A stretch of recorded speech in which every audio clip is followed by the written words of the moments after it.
1163 یہ حدیث صحیح مسلم کی ہے. جب صحابی نے یہ پوچھا رسول اللہ صلی اللہ علیہ وسلم سے افضل الصیام بعد رمضان شہر اللہ المحرم، رمضان کے بعد کون سا روزہ سب سے بہترین ہے، تو رسول اللہ نے ایک دن نہیں بتایا، آپ نے کہا اللہ کا مہینہ جس کا نام محرم ہے. اس پر شارحین حدیث نے یہ بھی لکھا کہ جہاں 10 کی فضیلت ہے یوم عاشورہ اس روزے کی، اور جو سنت رسول اللہ صلی اللہ علیہ وسلم کی خواہش کی تکمیل، کیونکہ آپ کی خواہش کرنا یہ بھی ایک سنت ہے. 1134 نمبر کی حدیث صحیح مسلم کی، جب صحابہ نے کہا کہ یہ وہ دن ہے تو عظمہ الیہود، جس دن یہود بھی روزہ رکھ کر کے اس دن کو قابل عظمت سمجھتے ہیں، تو رسول اللہ صلی اللہ علیہ وسلم نے کہا اذا کان العام المقبل انشاء اللہ فسن اليوم التاسع یا فسن التاسع،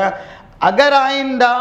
ہم کو موقع ملا تو ہم 9 اور 10 2 دن ملا کر کے روزہ رکھیں گے. جس صحابی نے یہ حدیث بیان کی عبداللہ ابن عباس نے اور دوسرے صحابہ نے، انہوں نے کہا رسول اللہ صلی اللہ علیہ وسلم کی یہ خواہش پوری نہیں ہو سکی، یعنی آئندہ محرم کا مہینہ رسول اللہ کو مل ہی نہیں سکا. یہ جو 2 دن روزے کی فضیلت ہے، صرف یہ 2 دن ہی روزے نہ رکھے جائیں، بلکہ شارحین حدیث نے کہا پورا محرم کا مہینہ روزہ رکھنے کے اعتبار سے رمضان کے مہینے کے بعد سارے مہینوں کے ایام میں سب سے بہتر ہے. کیونکہ رسول اللہ سے یہ پوچھا گیا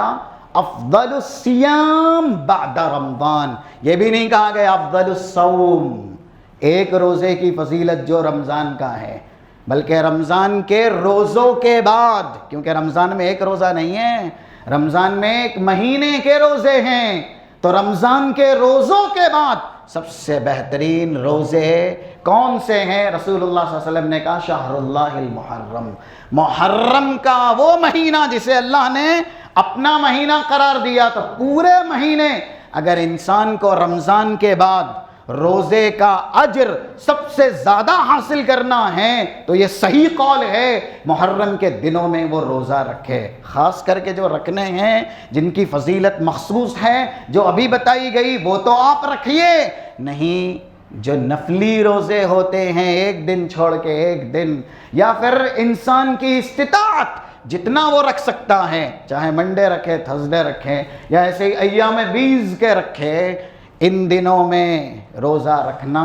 رمضان کے روزے کے بعد سب سے بہترین یا سب سے زیادہ اجر ہے. اس لیے ہم آنے والے مہینے کی قدر کریں.